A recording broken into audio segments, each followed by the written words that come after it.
Ho sentito sì il signor Luciano, ci siamo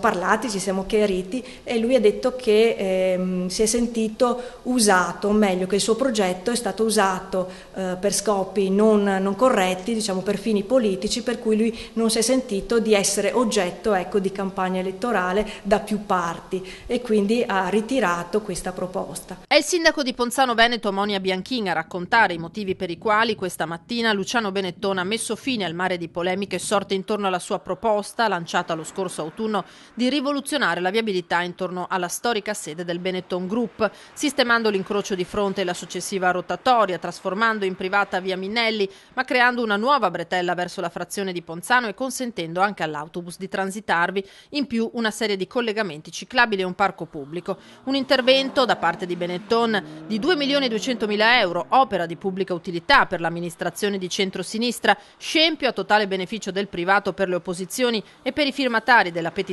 popolare da quasi 1.000 sottoscrizioni che attendeva ancora di essere depositata. Sono rimasta veramente un po', ecco, delusa, nel senso sorpresa, più che delusa, sorpresa, anche perché, ripeto, venerdì ero in provincia proprio per trovare una soluzione che potesse andare bene a tutti quanti. Un'ipotesi sul tavolo che poteva essere aggiustata e migliorata dunque, ma Benetton ha detto stop. Mi auguro possa ripensarci, ecco, noi siamo qui a disposizione.